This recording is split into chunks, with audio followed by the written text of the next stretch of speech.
Merci. La parole est à Monsieur Jean-Charles Taugourdeau.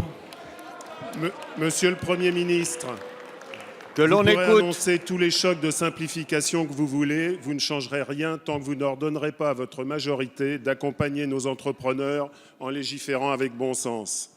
Aujourd'hui, plus de 5 millions de Français n'ont pas de travail. Et savez-vous vraiment pourquoi ils ne retrouvent pas d'emploi, Monsieur le Premier ministre?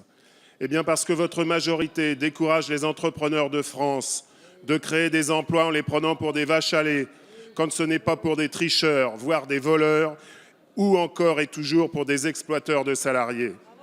À longueur de journée et d'année, il est extrêmement pénible pour un entrepreneur qui engage tous ses biens personnels, non pas d'être contrôlé, c'est normal, mais d'emblée d'être soupçonné, voire accusé a priori, ou même harcelé. Avec le climat de méfiance que vous instaurez, vous encouragez des agents et des inspecteurs du travail à se croire tout permis, à débarquer comme des cow-boys dans les entreprises. Et d'ailleurs, Monsieur le Premier ministre, quelles mesures avez-vous prises depuis que vous avez condamné ici même les propos de Gérard Filoche, ancien inspecteur du travail qui s'est réjoui de la mort d'un chef d'entreprise? Est-il toujours au comité directeur du Parti socialiste? Je résume. Contrôler, accompagner les entrepreneurs et les respecter, oui. Menacer, harceler, soupçonner les entrepreneurs, non, non et non. Ma question est simple, Monsieur le Premier ministre. Quand allez-vous comprendre que votre majorité fait mal aux entrepreneurs de France et donc aux Français, qui d'ailleurs vous le confirmeront dimanche? Merci. La parole est à Monsieur Macron.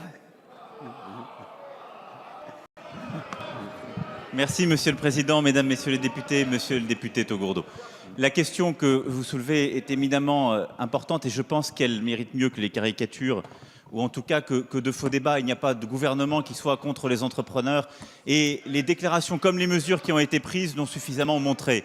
Et je pense que l'inquiétude qui peut exister encore, l'impatience qui est là et qui se justifie, elle apporte des réponses et elle appelle des réponses et ces réponses sont données. D'abord et avant tout, les allègements de charges ont eu lieu en début d'année et sont aujourd'hui inscrits dans les comptes. C'est le pacte de responsabilité et de solidarité qui, pour les indépendants comme pour les entreprises, permet d'alléger les charges sur les bas salaires et de commencer des mesures fiscales qui s'étaleront sur 3 ans. La deuxième chose, c'est la visibilité qui est donnée à travers ce pacte sur plusieurs années, qui est nécessaire pour nos entrepreneurs. Et vous le savez bien, Monsieur le député, parce qu'on prend des décisions d'investissement et d'emploi quand on a de la visibilité. Ensuite, ce sont des mesures concrètes pour accompagner les entrepreneurs dans leur quotidien.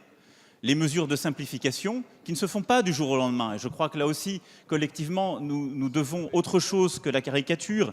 C'est un travail de long terme, de long cours, qui a été commencé parce que la complexité, nous l'avons collectivement créée lorsqu'elle existe. Et je crois qu'il ne faut pas, là aussi, caricaturer le débat ou le simplifier à outrance. Mais lorsque, Monsieur le député, on protège davantage les entrepreneurs, lorsqu'ils prennent des risques, en protégeant en particulier leur domicile personnel, comme la loi pour la croissance et l'activité le permet.